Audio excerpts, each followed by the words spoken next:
Amen.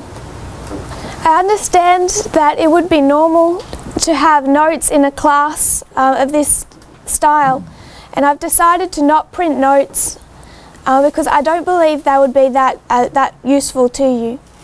I'm happy to notify of my sources and I'm happy to send all my notes if people request them.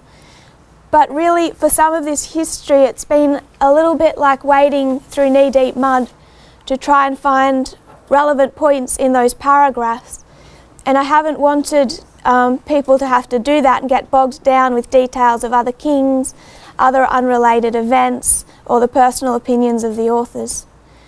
So if you want to look at A.T. Jones, he provides a very good framework for the life of Pyrrhus. There are details he misses where other sources have been necessary. But I've tried to be able to lay this line out as concisely, as simply as possible, without really adding unnecessary confusion. So I want to just do a bit of revision. I know that we covered a lot of history yesterday. So we will go over this line, just telling it like a story in a moment. One thing that I want to note is that, as we've seen from 273 BC and understanding that war, that this is a battle between the north and the south, the king of the north and the king of the south. Understanding that Pyrrhus, in that Pyrrhic war, played the role of the king of the south.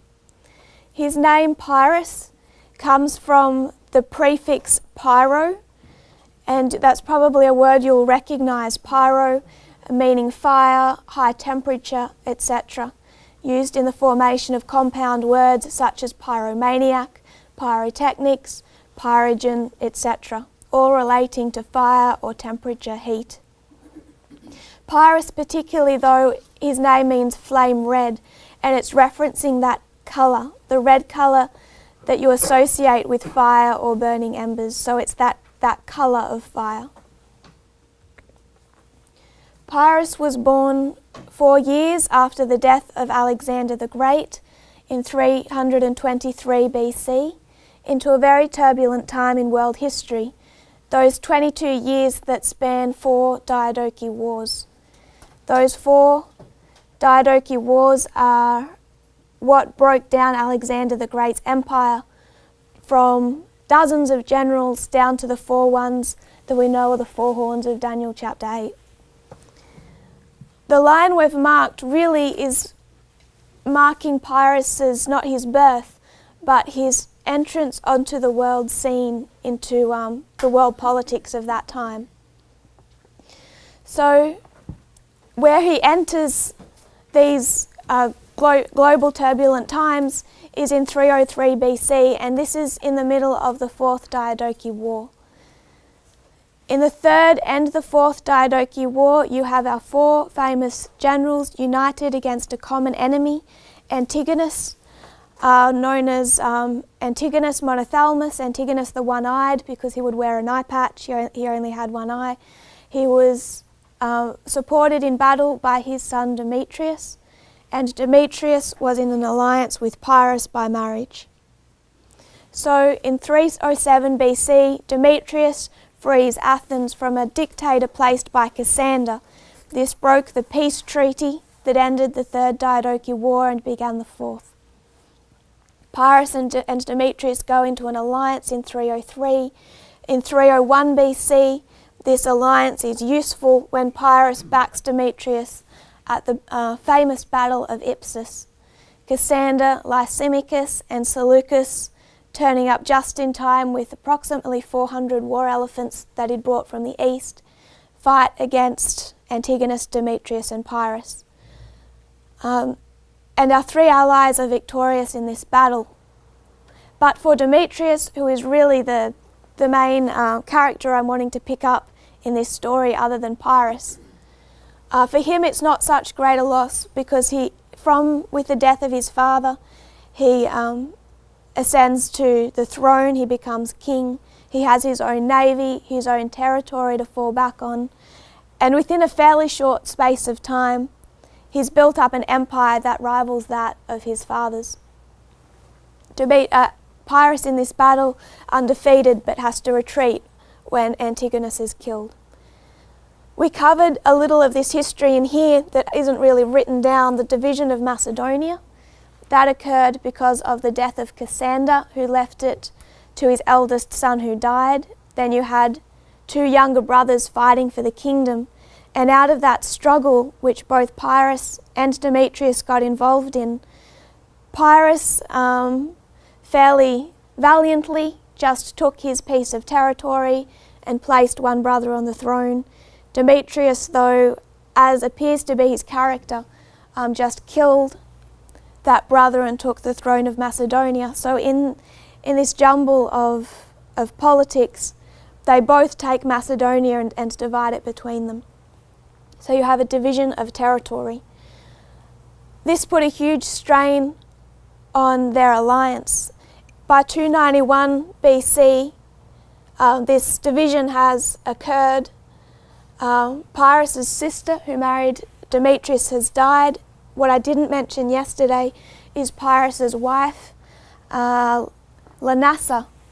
She married Pyrrhus and brought with her some territory, particularly some islands located just off from Epirus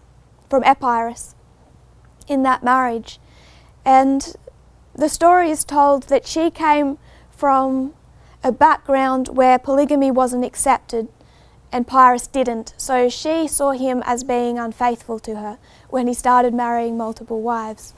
So in 291 BC, she picks up her territories, writes to Demetrius and says, "Why don't I marry you instead?" So she leaves her husband Pyrrhus for Demetrius, taking her territory with her. So that naturally doesn't really go over well between the two supposed allies. So in 291, Demetrius is besieging a city down here in Greece, and Pyrrhus starts to make trouble. He comes down here and invades Thessaly, which is also part of Demetrius' empire, him having built an empire that spanned this region. And what he's doing is cutting Demetrius off in Greece from his holdings in Macedonia. He's quickly expelled. I don't believe they ever fight a battle, but when Demetrius comes up to face him, Pyrrhus runs back to Epirus. Demetrius responds to that Pyrrhus kind of started it. Demetrius responds by finishing his siege, which he was victorious in, as always, and marching up through Thessaly, through into Epirus, and just sending his army right up to ravage the territory, which he does very successfully. Again, there is no battle. Pyrrhus misses him somehow, ends up in Thessaly. He does one-on-one combat with the general of Demetrius, and he does in that fight, he is victorious. So this was kind of their first battle. After this, they entered into a peace treaty. Demetrius undertook this huge military build-up that they said was more than what, even in conservative estimates, was a greater military build-up than Alexander the Great had built to try and take over the East. So it's a huge enterprise he's undertaking here. And this concerns the three remaining allies who are still alive: Lysimachus, Seleucus, and Ptolemy. They have years' worth of memories of trying to take down Demetrius' father, and now that he is about as strong as his father and building up this huge army and machines of war, they know that he's going to threaten them very soon. So they go into an alliance with Pyrrhus. Pyrrhus joins them. They come to Macedonia from the east and the west. So Pyrrhus marching from the east, and Lysimachus, Seleucus and Ptolemy don't show up, but Lysimachus marching from the east. So Pyrrhus from the west, Lysimachus from the east diverge onto Macedonia. Demetrius' army abandon him and join either Lysimachus or Pyrrhus. Most of them appear to have joined Pyrrhus. So what you have now is Macedonia divided between east and west, between Lysimachus and between Pyrrhus, Demetrius here being defeated. This sparked a cold war where Lysimachus was not happy just having that eastern portion.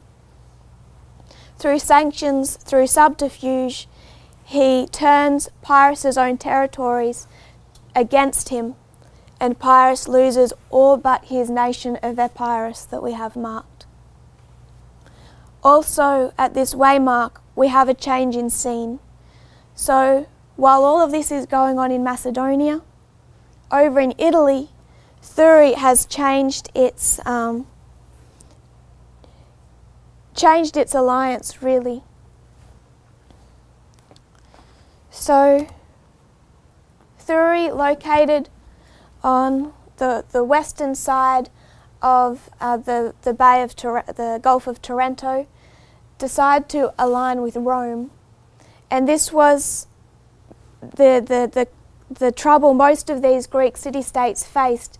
Is in each city-state there was two factions vying for power. This was the democrats versus the aristocrats. The aristocrats, mainly being driven by wealth, knew that an alliance with Rome would be more beneficial to that. The democrats, more patriotic and being Greeks themselves, wanted to maintain their alliance with Tarentum. Really, it depends which dictator you want and whose sphere of influence you want to come under, whether you would choose Tarentum or Rome. Thurii appealed to Rome twice, 285 and again, I think it was in 283. That second time, Rome sent down a navy and troops, stationed a garrison in Thurii, and this broke an old treaty that they had with Tarentum, and it was the last straw for Tarentum. They attacked that navy of 10 ships, sunk 4, captured 1. They then invaded Thurii and expelled the garrison, and this sparked a declaration of war from Rome. They aren't strong enough to wage war themselves against a nation, the nation that Rome had become over the last few years. So they send ambassadors to Epirus and ask Pyrrhus to fight this war on their behalf. Pyrrhus agrees and arrives in Tarentum in 280. Here he marches into the city, stations his own army and starts to prepare for war. Really, this is internal. He's bringing Tarentum under control. Later that same year, earlier than Pyrrhus was willing already, Rome descends on Tarentum and he's forced into a battle, the Battle of Heraclea in 280. This is the first time Rome has seen elephants, and that's really what wins the battle for Pyrrhus. It's a smaller battle, and now this coming into winter time, they aren't able to continue. So the following spring, they meet at Asculum. They fight a second 2-day battle, twice the size. Rome has now they've prepared 300 anti-elephant carts. That doesn't help their situation, and Pyrrhus wins once again, both time winning but at a great loss to himself, because Rome is just so easily able to replenish their army, having much more resources. Pyrrhus cannot. He goes into a very shaky armistice with Rome and sails down to Sicily, there wanting to rebuild, essentially. He turns himself into a dictator. He desecrates a temple, but it is of no use to him. And Sicily very soon turns against him, and while they asked him to come to free them from Carthage, now they go to Carthage and ask Carthage to free them from Pyrrhus. Carthage was a better master than Pyrrhus had been. Rome again is descending on the south, so Pyrrhus sails back to Italy and meets them in the Battle of Beneventum. Here he loses, and he loses to his own elephants. Again, elephants decide the battle. when they turn and charge on his own troops. Pyrrhus loses, heads back to Tarentum, jumps on a ship and flees back to his country of Epirus. We looked at the name Beneventum, what it meant as the Italian Salem. 273 BC, Egypt sends ambassadors to Rome.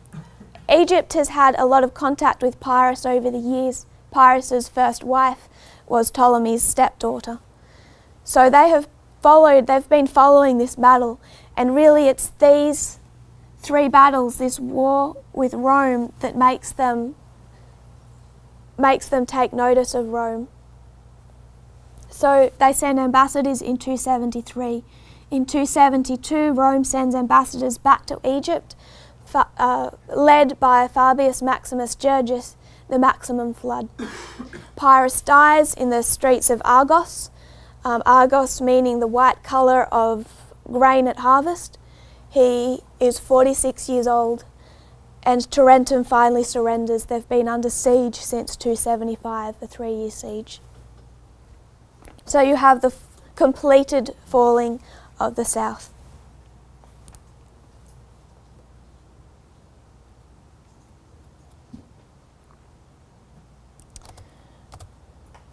So we understand from Daniel chapter 2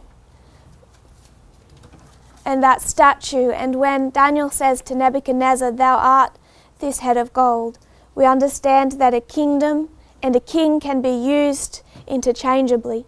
So I've suggested that Pyrrhus is the king of the south.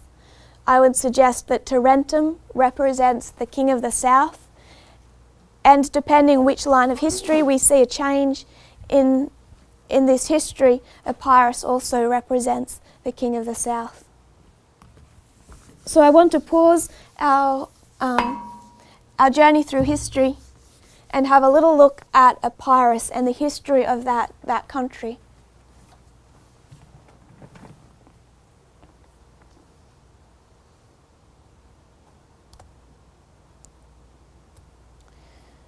This is where I find Pyrrhus's name interesting, that colour red. If you look at the French Revolution, the colour red became their symbol, and it was used to symbolise the blood of the workers, the rising up of the workers and the blood that they shed. That colour red then came up again in 1848 with the European revolutions, as that revolutionary spirit spread across Europe. And then with the Bolshevik Revolution in Russia, the red flag was seen as a symbol of revolution and then a symbol of communism. If you look at the flag of the Soviet Union, any of their military parades, any of their demonstrations, even what Putin is bringing back, now he has military parades, he's flying the Soviet flag, and everything is the colour red.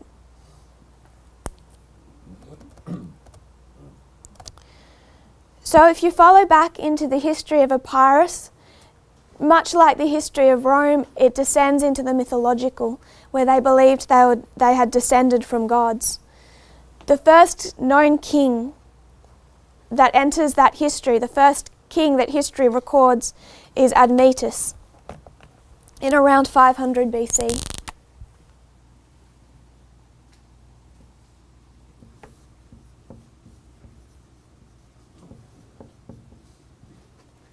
I'm going to mark him as the first. From Admetus,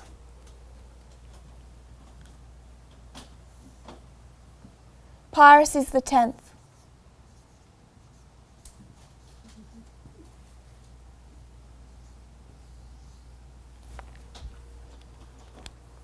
The 10th and the most famous king. Pyrrhus was inexperienced and fairly weak when he first came to the throne. So, as a young man, he did something that seems a little bit too modern, and he attended a friend's birthday party outside of his kingdom.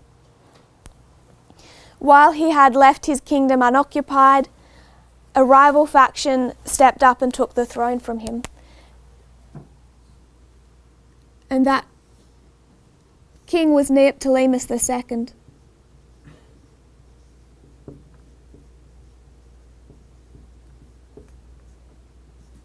What Pyrrhus then did is using his, really he used his alliance with Ptolemy to come back into Epirus with a certain amount of strength, and he forced Neoptolemus into a co-rulership. So these two ruled together for a period of time.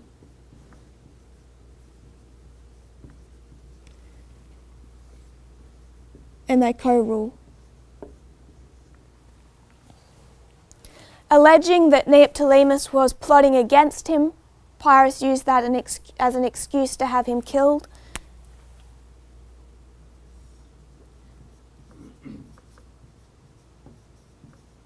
And again, he was sole ruler. After Pyrrhus died in 272 BC, there are 7 kings after him. I just want to mark the number 7. And after those 7, Epirus was ruled by what is known as the Epirot League, a league of nations.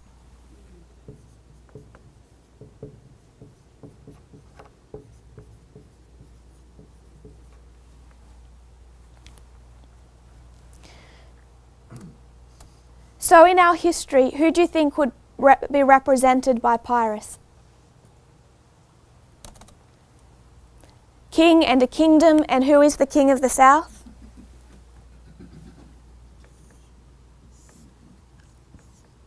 Vladimir Putin. Who is Putin the 10th from, counting back through the leaders of Russia? Putin is the 10th leader of Russia since Stalin.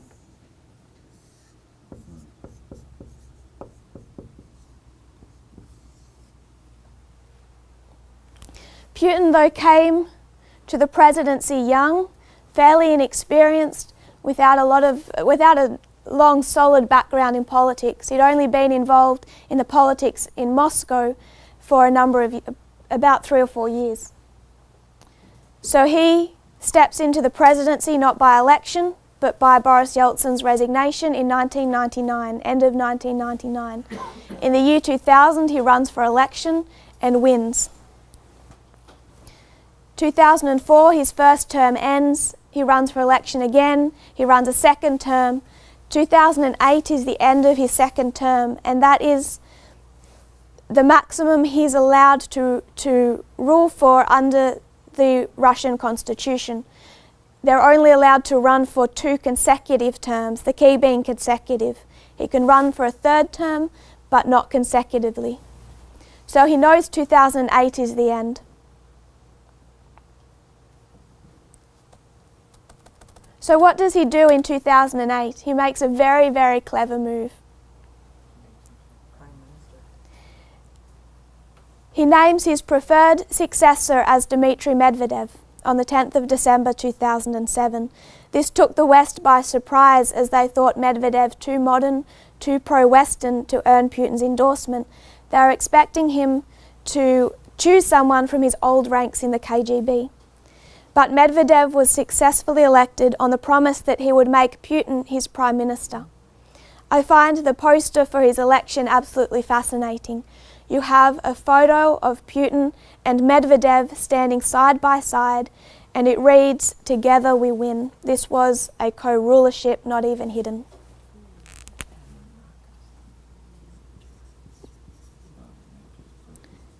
Medvedev and Putin co-ruled.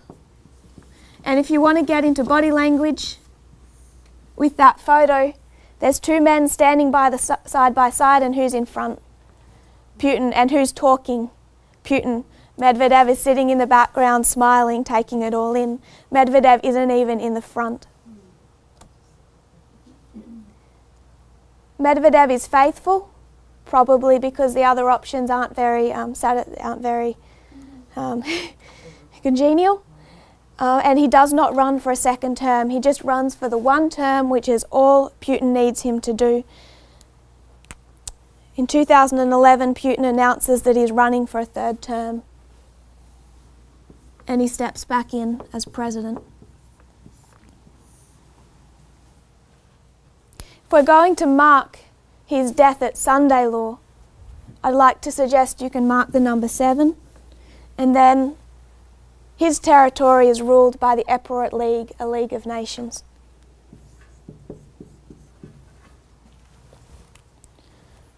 So I hope we can see that Pyrrhus can represent Putin.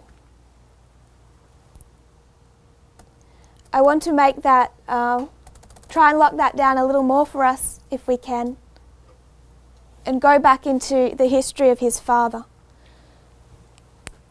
So I'll just mark down some kings. We have his father, Alcides.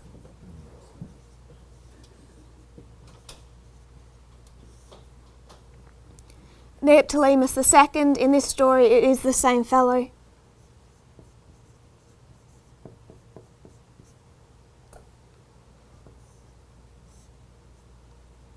Alcides again.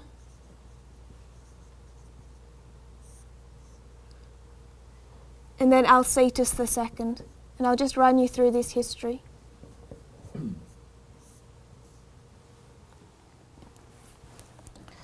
So Alcides involved his people in a war they did not want to be in, and that war was the second of those Diadochi wars.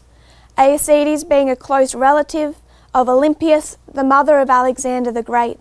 As Queen Mother, she became heavily involved in those first two Diadochi wars, where her daughter-in-law, her grandchildren, was still alive and pretty much being passed around by the generals as the inheritors of Alexander the Great's kingdom. So she became heavily involved in those wars. Alcides, her being a princess of Epirus, Alcides then came to her aid and involved himself in the Second Diadochi War. His people were tired of fighting. They didn't see the need of leaving their families and their crops to march and get involved in these squabbling generals. So it pretty much, his rule here ended with a popular uprising. The people were tired of this war. So he flees, and Neoptolemus II, a rival family for the throne in Epirus, becomes king for a short period of time. Then the Epirotes, the people of Epirus, return Alcides to the throne. But he is severely weakened because of this affair. Severely weakened. Cassander sends his brother and has him killed. Alcides' brother, Pyrrhus' uncle, Alcetus II, then takes the throne. Alcetus is the elder brother. He's older than Alcides. The reason that he was not the first choice to take the throne back here is he had what you would call as, what the historians have called, whatever they mean by that, but it's repeated by all the sources I can find, was that he had a lack of self-control. All they call it is an ungovernable temper.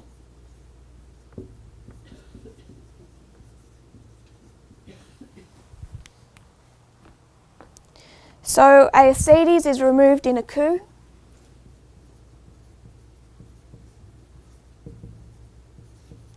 Neoptolemus II takes the throne. The rival, Alcides, comes back but weakened. He is killed, and Alcetus II, his elder brother, takes the throne, who had an ungovernable temper. The Epirotes quickly become tired of Alcetus II's behaviour, and they kill him, his own people. So if we trace back a little bit of history from Putin, you have Gorbachev,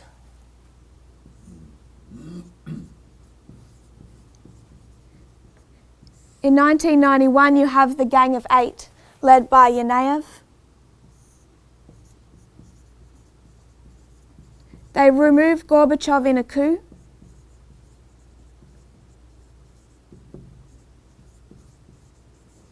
And he declares himself, signs a decree making him acting president of the Soviet Union.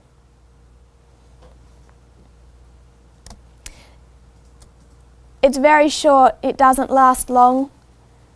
That coup ends, it's unsuccessful, and Gorbachev is able to come back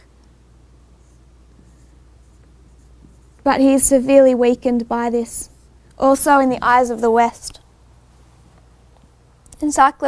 Encyclopedia Britannica says, Gorbachev resumed his duties as Soviet president, but his position had by now been irretrievably weakened.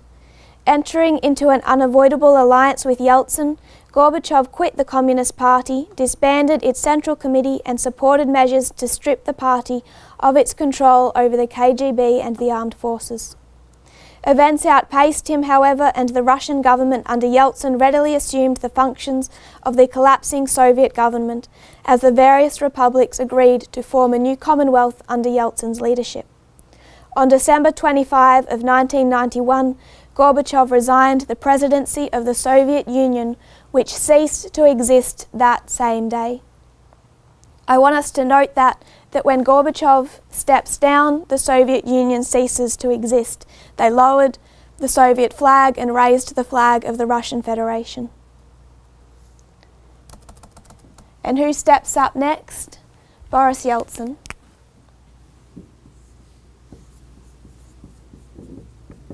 Because of his behaviour back in the history of this coup, the famous footage of him climbing on a tank, addressing the people, the bravery he showed, the people loved him, but they lost that love very quickly. Why? Complete lack of self-control. He did not keep the respect of the Russian people. His absence from government, his unpredictable public appearances, regularly heavily intoxicated, and the corruption of his government wore the people down. To try and bring stability to his government, he went through 6 different prime ministers in a relatively short period of time, and even for one period acted as his own prime minister. Particularly, I would mark his alcoholism.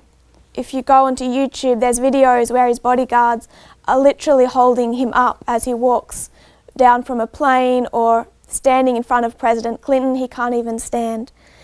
And this really also affected his health. So it was a lack of self-control, but it was also health reasons.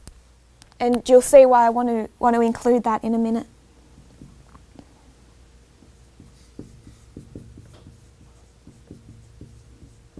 And this is why Putin takes the presidency relatively young and inexperienced.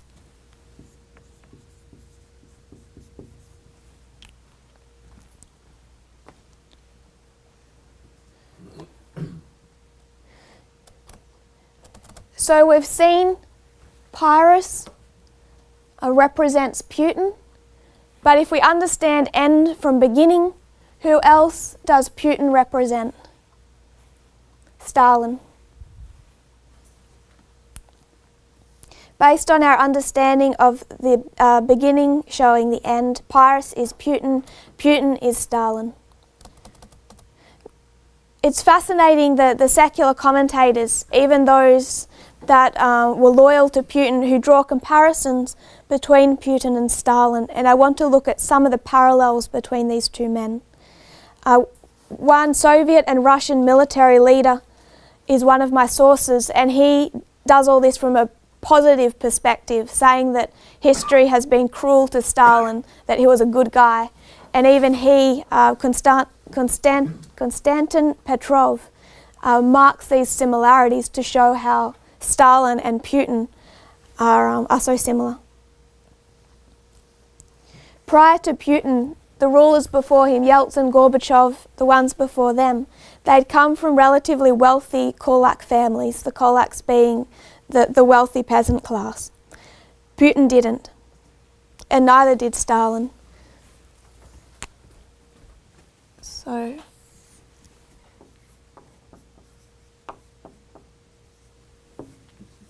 Stalin was raised in extreme poverty.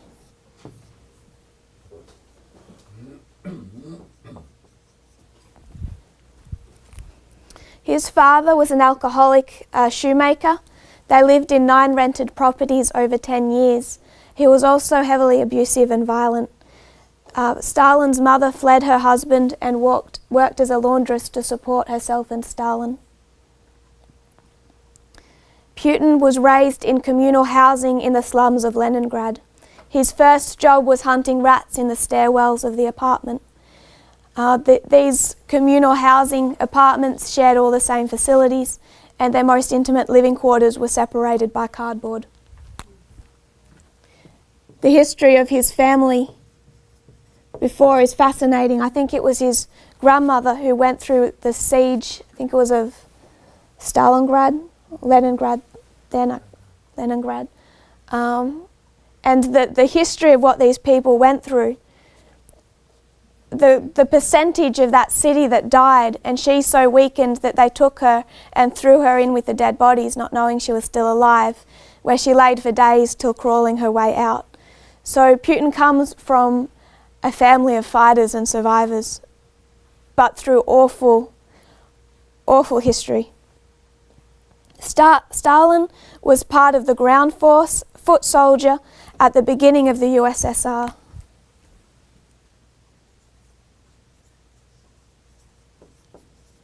He undertook paramilitary campaigns, he robbed banks to fund the Bolshevik Revolution. He was really just a foot soldier. Putin, foot soldier, part of the ground force at the end of the USSR, as a member of the KGB.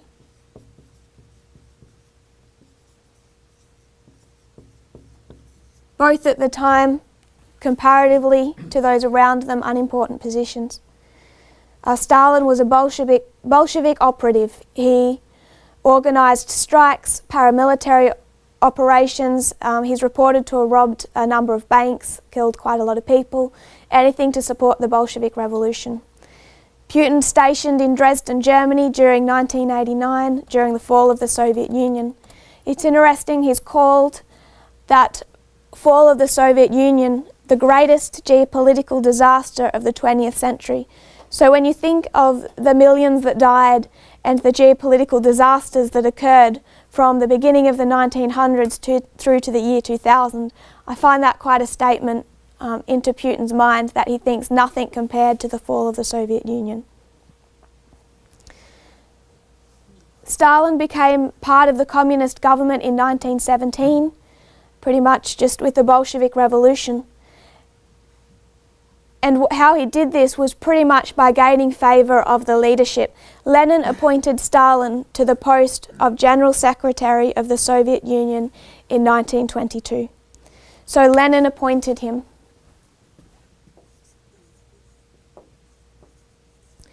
This is not an important sounding position, General Secretary. But this is the only position Stalin ever held. He never graduated beyond General Secretary. All he did was make that position as Secretary the most powerful, important one in the Soviet Union. So you can argue that Lenin placed him in power by giving him this position. By 1929, about 7 years later, he'd defeated every last rival and either killed them or banished them.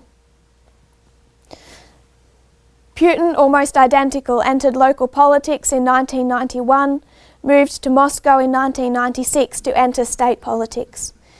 3 years later, in 1999, Boris Yeltsin appoints him first Prime Minister, then at his resignation, appoints him as President. So Yeltsin appointed.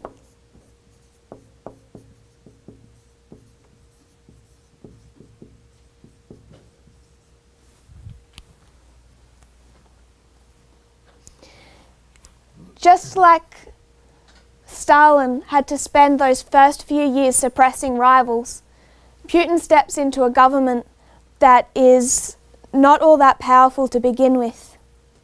Partly is because of the elite, the billionaire oligarchs that are now the most powerful people inside of Russia.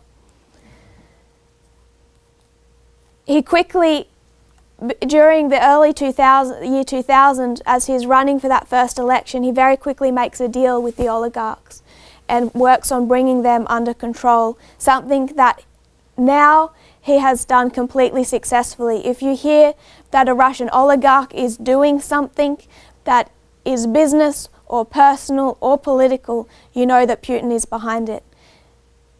It's interesting, there was one oligarch, a billionaire, who was dating Putin's daughter. No, they were married. He married Putin's daughter. They broke up earlier this year. It appears that he had an affair. Suddenly, out of nowhere, his wealth halved. Absolutely halved. No one knows why. Everyone knows that his wealth his stocks, everything cut by half. You don't cross Putin. They're saying it's lucky he's just alive. They have a similar method, and this is particularly what Konstantin Petrov noted between the two men. So this is someone who sees both of them very favourably, is that they rule similarly. Both maintain a higher understanding than anyone else in their team. They don't follow a plan, a written script by advisors, anything. Anyone else in the Russian government is of a lower understanding on any particular issue than Vladimir Putin. Stalin ruled the same way. So they always are above their advisors.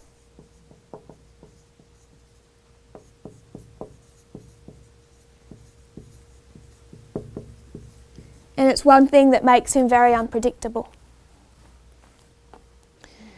The other thing noted by Konstantin Petrov is both are bound by what is formed in the life of the society. And this is something that I find particularly interesting in the argument about whether or not Russia is still communist. Both are bound by what is formed in the life of this society. So Stalin, it's argued that he was not faithful to Lenin or Marxist theology, but to be a dictator, that is what he had to use to maintain control of the people, to imply that all he was doing was following the path set out by Lenin. To stay in power, Putin must follow what is formed in the life of this society. Now it is the appearance of democracy and loyalty to particularly the Orthodox Church and institutions. So he must appear to run as president, whether or not that means anything or not. He must appear to have an Orthodox spiritual life, whether or not he does. They are bound by what is formed in the life of the society. There are conspiracy theories which I try to avoid about Putin's early life, and some of them are a little bit plausible about how he grew up, whether or not he was adopted. I just want to note that if that conspiracy theory is true, that he was adopted, his early life is almost identical to Stalin's. Both where they grew up, their parentage, all of those things take not a completely identical, but the parallels become a whole lot closer.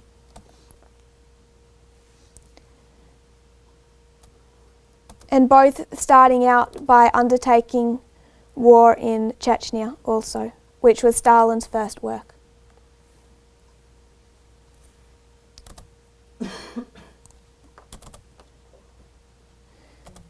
So if we can note particularly that Pyrrhus is Putin and Putin is Stalin, who is Pyrrhus also?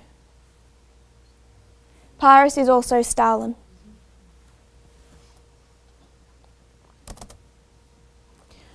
What I want to do then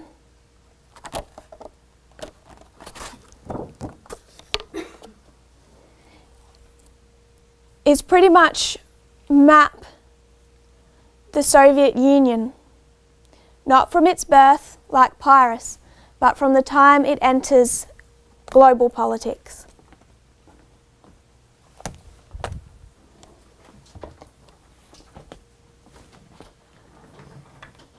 Where it enters the world stage.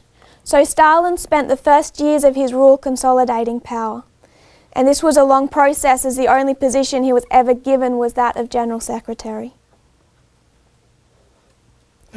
It was an interesting interview earlier this year where Putin justified Stalin's policies and said that those policies were necessary because of the external threats that Stalin had been facing, that the Soviet Union faced in this time. And then he named the two threats: the rise of Hitler in Nazi Germany and the Spanish Civil War. Both have one common thread, and that is the rise of fascism. So a little bit of context. World War I, like the Third Diadochi War, ended in a peace treaty. You have this period of peace before the exact same players go at it again. I have looked at the Third Diadochi War, and really for time, not because I don't believe that it can be done, I absolutely believe it can be done, but I know that in those Diadochi Wars you will find the First World War. The parallels are too similar. So the third ends with a peace treaty. You have this period of peace before the second or the fourth war begins. That 1919 Treaty of Versailles forced Germany to take responsibility for World War I, to pay heavy reparations to the Allies. And like many Germans, Adolf Hitler felt that this was unfair. So with the loss of World War I, you have a great loss of national pride and living conditions. I want to note 1929 in this history.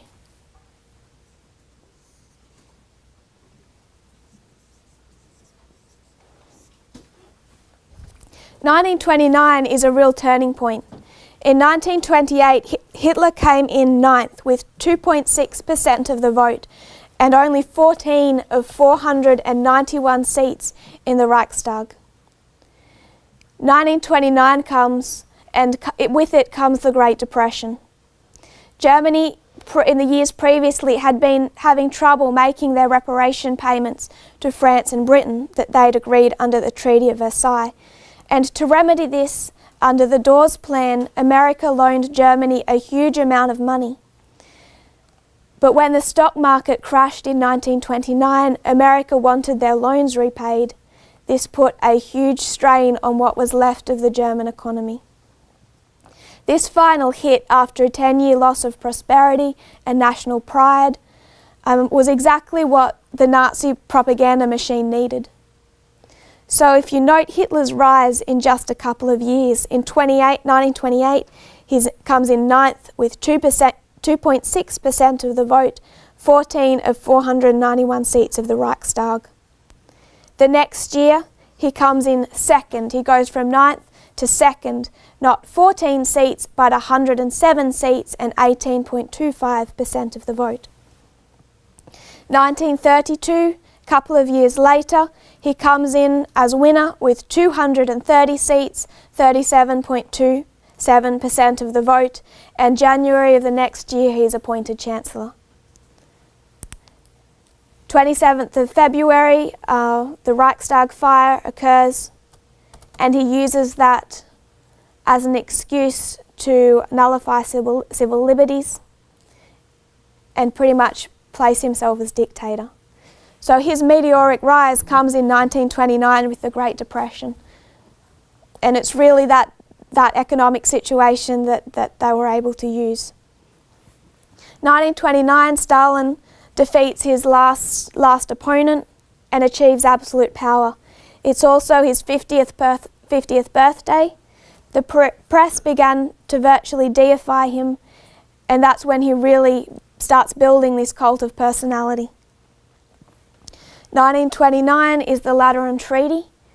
In exchange for this treaty with the Vatican agreed to disband the Catholic Centre Party in Italy.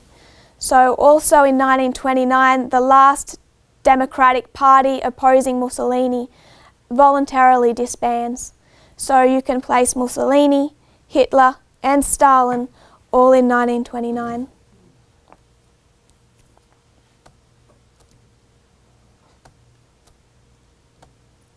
And the Catholic Church referred to Mussolini as their new Constantine.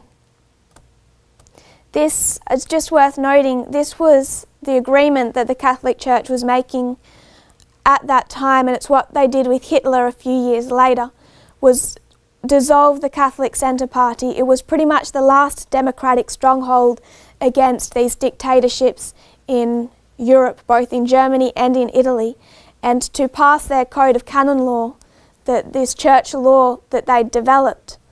They went into alliance with these nations, agreeing to disband any Catholic opposition, and that's one of a few reasons that they say that the papacy helped place Hitler.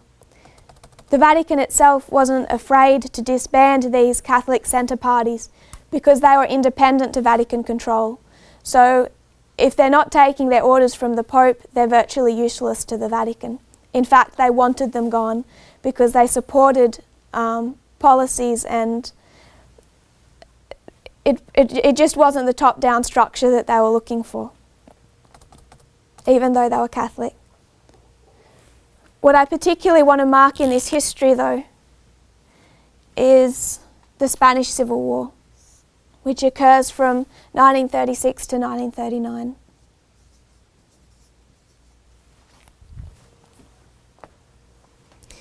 In the early 1930s, Joseph Stalin was deeply concerned about the spread of fascism in Europe. So to counteract the growing power of Hitler and Mussolini, he encouraged the formation of left-wing governments.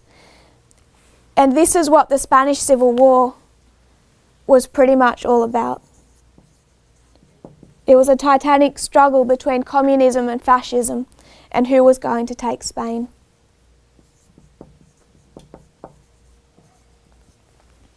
This was when, on the back of a government change, one president was ousted and a left-wing, communist-leaning president was placed in May of 1936. And soon afterwards, Spanish army officers began plotting to overthrow the government, those Spanish army officers soon being led by General Franco. So this Spanish Civil War breaks out in July of 1936, 17th of July 1936. France quickly called on all the countries of Europe not to intervene in this Spanish Civil War. In September of 1936, France drew up a non-intervention agreement which was signed, agreed to by 27 countries, including Germany, Italy, and the Soviet Union. None of them held to that non-intervention agreement. Mussolini begins to give aid to General Franco and his nationalist forces, and during the first 3 months of that non-intervention agreement sent 90 Italian aircraft, refitted the cruiser Pyrrhus, which was their largest ship. And on the 28th of November, the Italian government signed a secret treaty with the Spanish nationalists. So Mussolini takes the side of the generals, General Franco, who was fascist-leaning. Adolf Hitler also continued to give aid to Franco, but he disguised this by sending men, planes, tanks, and ammunition all through Portugal and into Spain. Joseph Stalin now became concerned that Franco would defeat the Republican government, and he took the view that another fascist state in Europe would pose a threat. So Stalin becomes involved, and this descended into a proxy war.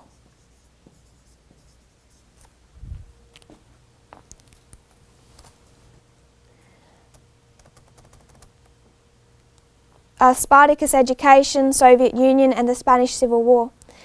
The Soviet Union provided considerable help to the Spanish Communist Party to improve its position in the Popular Front government. The Soviet Union were the main suppliers of military aid to the Republican Party. This included 1,000 aircraft, 900 tanks, 1,500 artillery pieces, 300 armoured cars, 15,000 machine guns, 30,000 automatic firearms, 30,000 mortars, 500,000 riles, and 30,000 tons of ammunition. The Soviets expected the Republicans to pay for these military supplies in gold. On the outbreak of the war, Spain had the world's fourth largest reserves of gold. During the war, approximately $500 million worth, or 2/3 of Spain's gold reserves, were shipped to the Soviet Union in that 3-year period. The Spanish Civil War of 1936 to 39 is remembered today as a sort of Second World War in training, a playoff game between the championship match between Team Axis and Team Allies. This was the proxy war that was the Spanish Civil War. And it ended on the 1st of April 1939. Franco defeating the Republican government, another fascist state was formed. It's interesting that the role that the Catholic Church also played in this, in opposing communism, they became heavily involved in the Spanish Civil War as well. And around this time, they're also working closer and closer with Hitler in Germany. It's interesting that the Pope was quick to point out during the Spanish Civil War, to point people to it, to say how much worse things could be under Bolshevism than under fascism. And this was the theme of a 3-hour conversation between Cardinal Fulhaber of Munich and Adolf Hitler at the Führer's mountain retreat in November. Hitler harped continually on the dangers of communism, imploring the Cardinal to persevere with efforts towards conciliation with the Nazi government. Cardinal Fulhaber observed, "The Führer commands the diplomatic and social forms better than a born sovereign. Without doubt, the Chancellor lives in faith in God. He recognises Christianity as the foundation of Western culture. Not as clear is his conception of the Catholic Church as a God-established institution." That is Hitler's Pope by John Cornwell, page 180. As soon as the Civil War began, the Spanish hierarchy and the Vatican took an open and bold stand for Franco, the Spanish Catholic hierarchy, and unleashed all the power of the Catholic Church against their Republican government. The clergy of Spain became virtual combatants, and it was described by the Vatican as a holy war to save Spain from the Marxist hordes.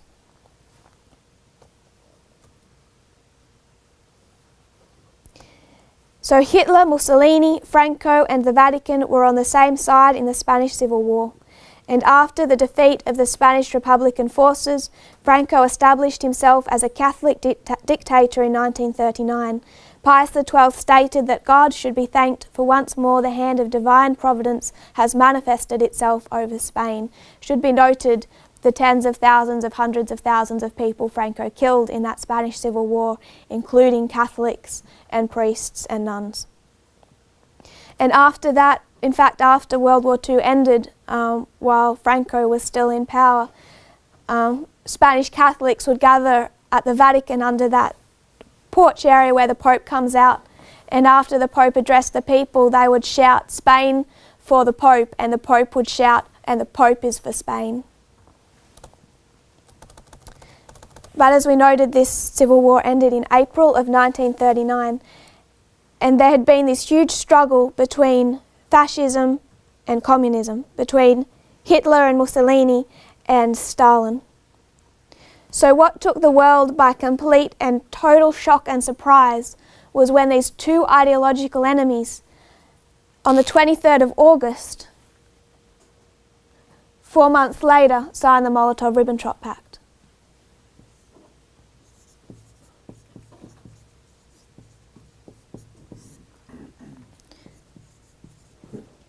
This was the Molotov-Ribbentrop Pact.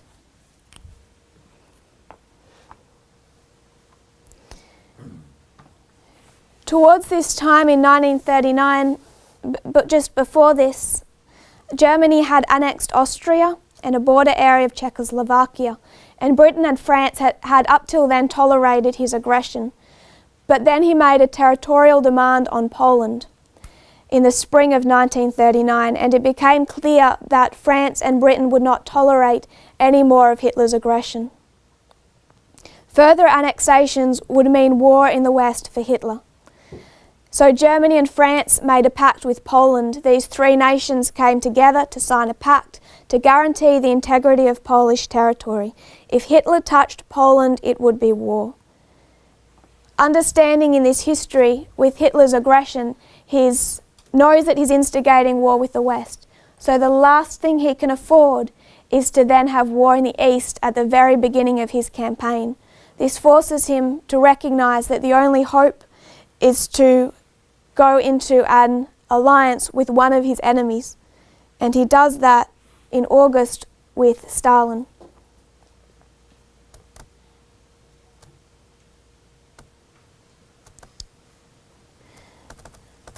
So Hitler knows he's facing war on the West and he cannot fight a two-front war just yet. Stalin, who is in less of a hurry, this is a book by Timothy Snyder, Stalin and Europe, Imitation and Domination, says Stalin, who was in less of a hurry, chose to keep Hitler waiting until the outcome of a major offensive against Japan in the Soviet-Japanese border war. By the 22nd of August, the Red Army's victory was assured. The next evening, the German Foreign Minister, Ribbentrop, was in Moscow for negotiations with the Russian Foreign Minister, Molotov. Those negotiations ended in a 10-year non-aggression pact, and this pact is signed. They meet just before midnight, they're negotiating over midnight, it's signed just after midnight. Included in the Ribbentrop-Molotov Pact was a secret protocol by which Poland, Romania and the Baltic states would be divided into German and Soviet spheres of influence. Each power was free to seize its share without receiving repercussions from the other. Thus, ideological enemies became political and military allies. Hitler no longer had to fear a prolonged two-front war. Against both the Red Army and the Wehrmacht, the Polish army had no chance. Hitler felt confident that the campaign in Poland would be over before the British and French could intervene in the West. Stalin could be certain that war in the West was indeed inevitable. Both dictators had achieved their aims. So we can understand what Hitler got from this, but what did Stalin get from this pact? What Stalin got was by supporting Hitler, he's driving him into a war with the West. He's actually weakening his enemy by going into an alliance with him. That is why Stalin made every effort to prolong that war as long as he could. So the two forces of socialism and Soviet Bolshevism were now aligned, having only just fought against each other de facto, aiding opposing sides in the Spanish Civil War. As a Russian revolutionary writer and exile, Victor Sergei would assert, the midnight of the century had arrived. 9 days later, Nazi Germany invaded Poland. So there were two parts to this pact. One was a 10-year non-aggression treaty.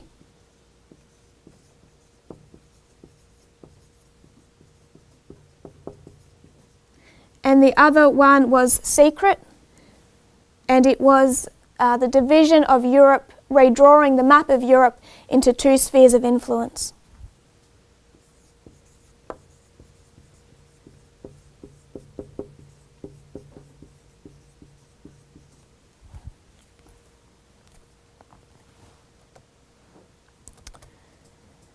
This is an interesting article in the Los Angeles Times. This is August 19 of 1989. See, until 1989, the Soviet Union was never willing to admit that this pact existed, even in the face of overwhelming evidence. And one of the reasons they always denied it was to admit that this pact existed would to admit that their claims over Eastern Europe, over those Soviet satellite states, had their basis in a pact with Hitler.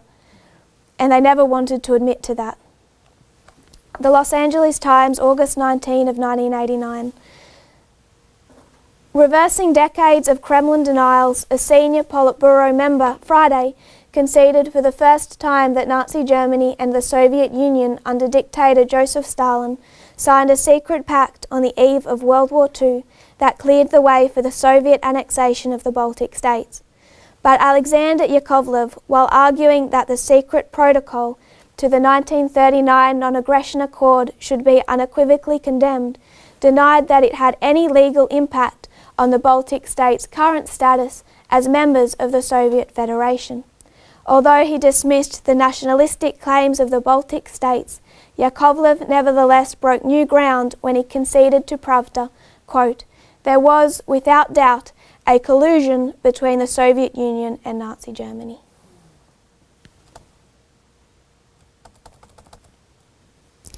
I want to note the pact as occurring at midnight. So what was the effect of this pact on the world stage?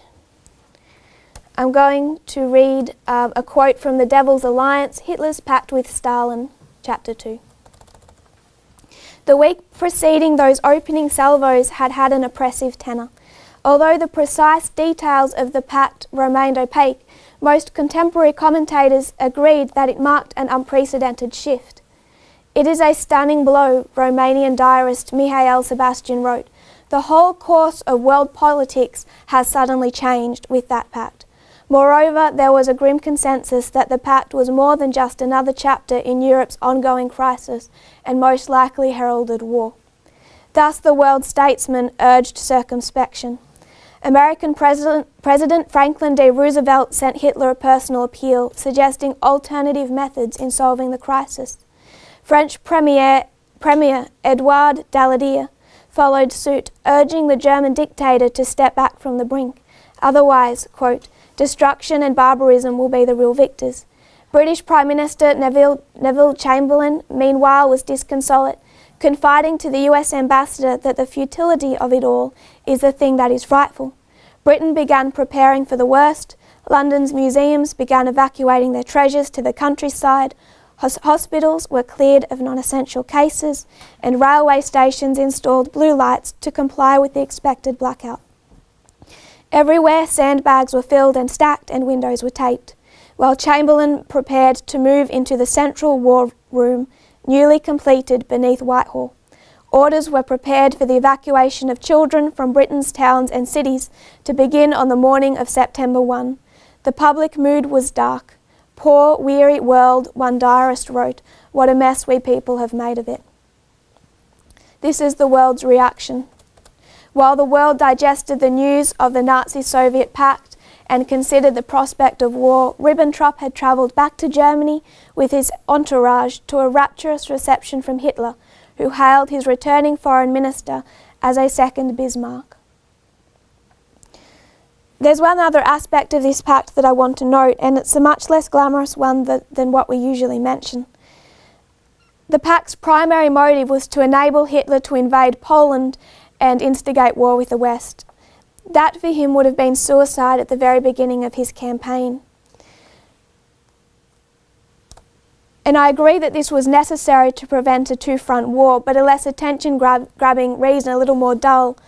But I would suggest a just as important reason was his economic situation.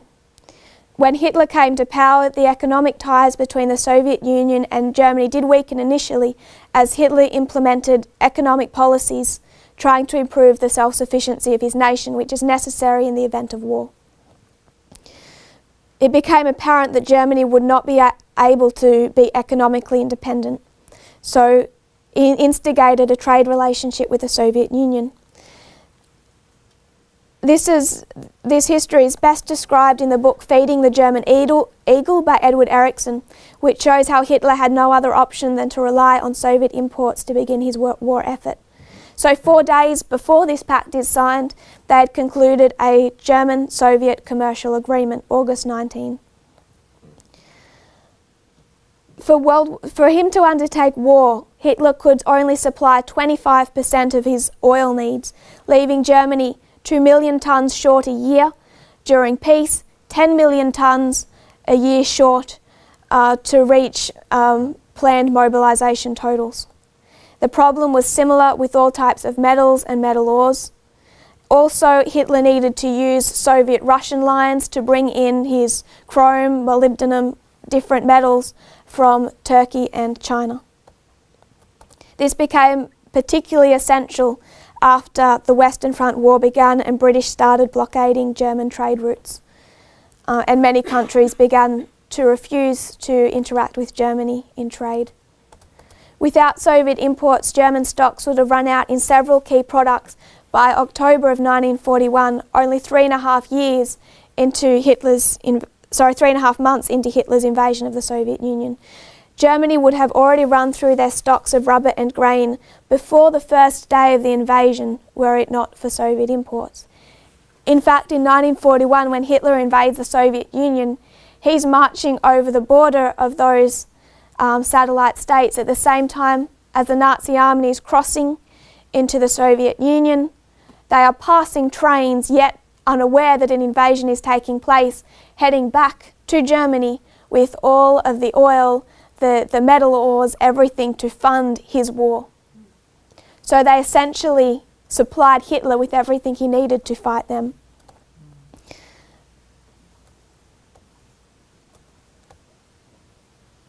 In exchange for all of these, it was pretty much German technology, the building plans for the Bismarck, the ship the Bismarck. All of these kind of German inventions were to be handed over to the Soviet Union, pretty much like infrastructure, new types of aircraft.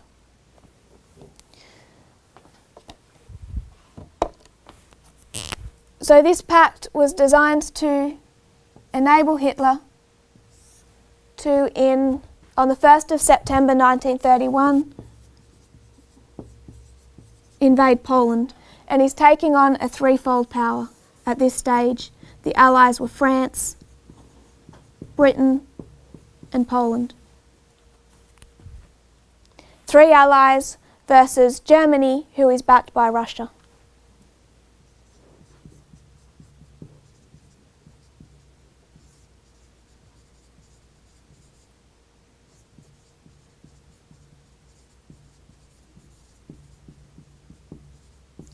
And then after that,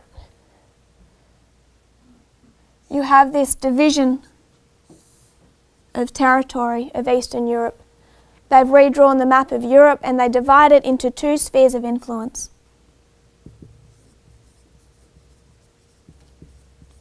And then one by one begin taking down those countries.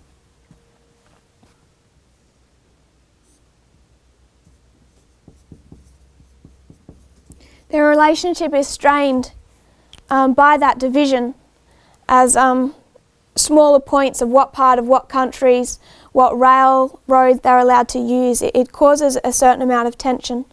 And also noting that the main reason that Stalin is supporting this war effort to begin with is that he wants to weaken Hitler so much so that when the West is weakened, when Hitler is weakened by war, he'll be strong enough to just step in and take all of it. So in August of 1940, it began to look like this war was winding down, and Stalin gets worried that with Hitler taking France so easily, if Hitler's just going to win this war, that he's actually strengthened his enemy, not weakened him. So he starts to back out. Also, Germany has fallen way behind on paying for the supplies that they were buying from the Soviet Union. Hitler was stalling on sending the building plans for the Bismarck and all those different aspects of German infrastructure because he knew that he would eventually end up fighting Stalin, and the less he had to pay before that date, the happier he was. So August of 1940, Stalin suspends all exports to Germany. This was economic. And Trade is suspended. It's suspended for 1 month before they manage to negotiate their way out of it. Stalin sees a few other things that were happening in the West at that time. He sees that Hitler is still facing a prolonged war, and he's more than happy then to help that continue.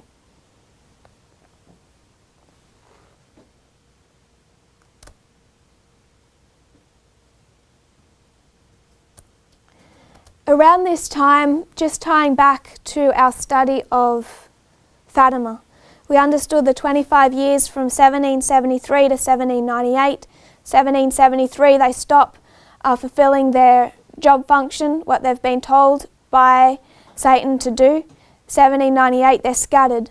1916, they're gathered. 25 years after that, they begin to fulfill their job function. That is 1941 with the invasion of the Soviet Union.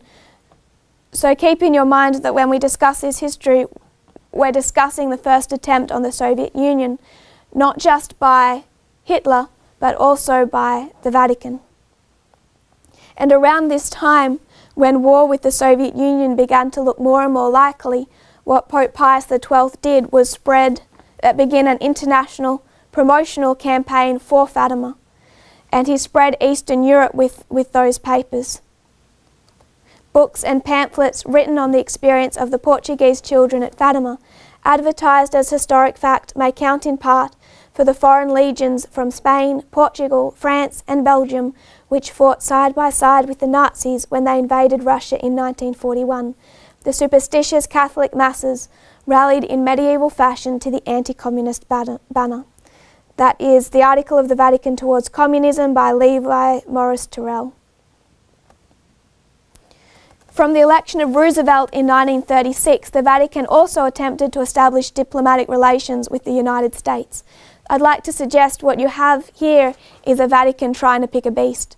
The US is looking less and less likely. The reason for this, Cardinal Gasperi arrived in New York to kind of fish out the US's approach, and he spent 3 days with Archbishop Spellman.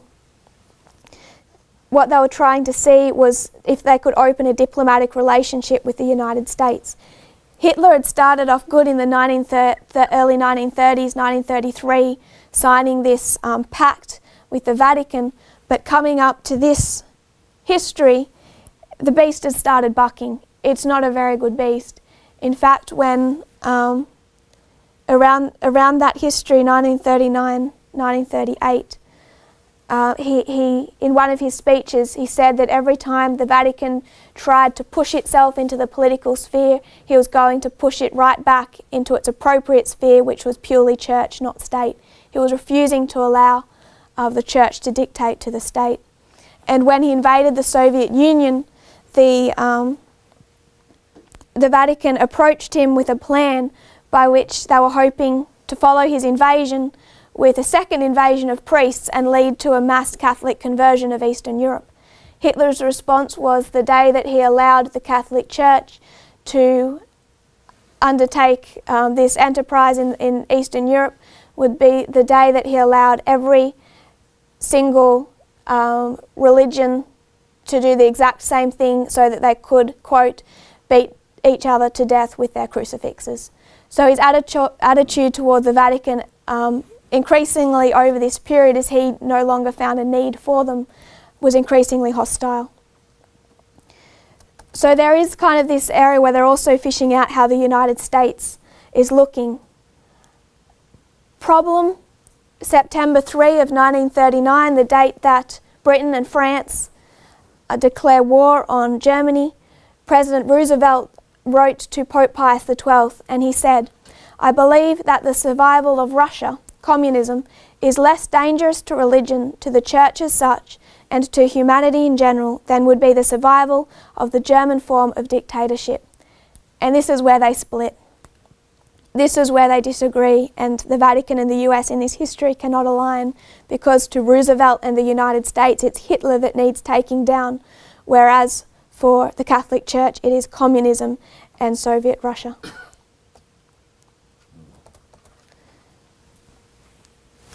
Over this time, Hitler starts developing this plan. Really what he had wanted from the very beginning, from when he wrote his autobiography Mein Kampf, was that he saw that the East as the region where the Germans would find living space, and pretty much set up this new society. So he'd always intended to take down Russia. It was just kind of a matter of time. And he decides that instead of buying supplies from Russia, if he can just defeat the Soviet Union, he can just take those supplies for himself. And this leads to his invasion of the Soviet Union on the 22nd of June 1941. I'm getting a little tight. Operation Barbarossa.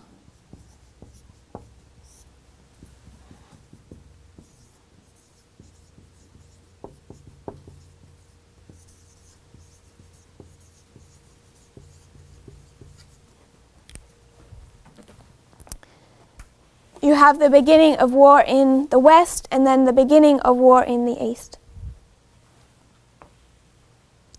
1941 to 1945.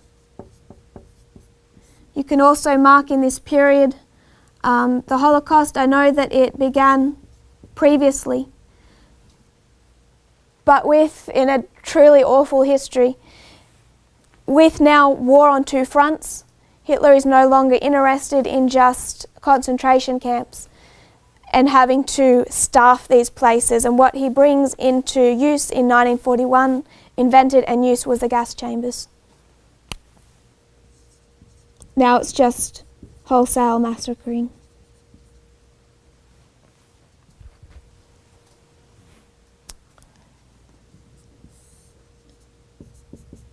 War in the East.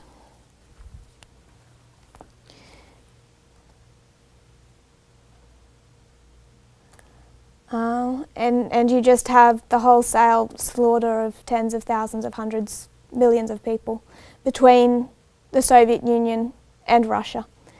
It's not a history that was easy reading. So Adolf Hitler in Mein Kampf had spoke of the necessity for living space, particularly in Eastern Europe and particularly Russia. He envisaged setting Germans there, building up this master race while exterminating or deporting most of the existing inhabitants to Siberia and using the remainder as slave labour. As early as 1917, he had referred to the Russians as inferior, believing that the Bolshevik Revolution had put the Jews in power over the mass of Slavs, who were, in Hitler's opinion, incapable of ruling themselves, but instead being ruled by Jewish masters. His army officers told their troops to target people who were described as Jewish Bolshevik subhumans, the Mongol hordes, the Asiatic flood, the Red Beast. What Hitler never did was separate the Jews from communism, and this is where also the ideology of the Vatican also aligned with Hitler. They were writing during the school years of Pope Pius XII. He had Catholic education, and then as he was training for the priesthood, around that time, papal endorsed Vatican authors were putting out in their Vatican newsletters blaming the Jews for the French Revolution. So what the Vatican blamed the Jews for was both the French Revolution, the revolutions across Europe, and the Jewish Revolution. So for the Vatican and Pope Pius XII, the Jews were responsible for the deadly wound, responsible for 1798, responsible for the Soviet Union and communism. They never separated that, and that is the same thing that Hitler did. I think someone told me recently that Marx was a Jew, and so were the Robespierre. I think that was suggested, but I'd have to double check. Jewish mothers. Jewish mothers. And hereditary comes through the mother. Okay. All right. So there is some truth that there was a lot of Jews in the Bolshevik forces, but one of the reasons for that is the fact that they'd already been suffering such heavy persecution.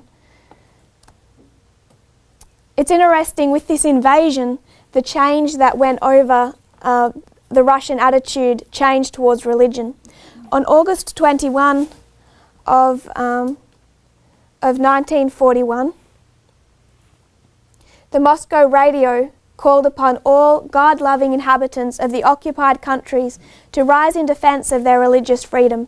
This is Stalin's communist Russia, who's just shut down every form of religion inside the Soviet Union. It charged the German regime with menacing the very existence of Christianity and seeking the overthrow of Christ the King, to install instead the myth of the 20th century of Alfred Rosenberg. This was in response to Hitler's benevolent attitude toward the Russian Orthodox Church. So both sides go from being hostile to religion to pretty much using religion, allying with it for their own causes. So over this period, if they're going to say that Russia isn't communist because communist is anti-religion, they were not anti-religion on the 22nd of June 1941 or throughout that the Eastern Front of World War II. In response to this, Stalin returned much of what he'd taken from the Orthodox Church, and it stood patriotically behind Stalin in this war. Stalin rewarded its loyalty by discontinuing the publication of anti-religious journals, reducing the heavy taxes on the churches, and prohibiting violence against religion.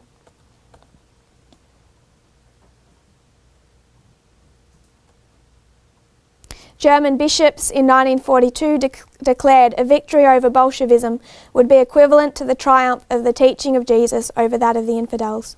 So very much through that history still supporting Nazi Germany. And in 1945, Russia joins the Allies, the Soviet Union joins the Allied forces. Germany is defeated, and Europe is divided into East and West, marking the beginning of a Cold War. And we'll go into that history tomorrow morning. I think we're out of time.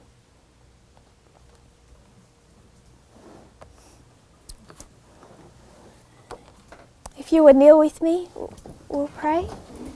Dear Father in heaven, thank you, Lord, for this new day. Thank you for the sun as it comes over, Lord, and breath and life, the opportunity to study in freedom. Thank you for your histories and your word. Thank you, Lord, that you are preparing us to do this work. Lord, I pray that I just place each head bowed in your hands, and I pray you'll grant us wisdom, insights, Lord, into what's coming, that we might know not only what is happening now, what is happening in the future, also understand our past history. Thank you, Lord, and I pray this in Jesus' name. Amen.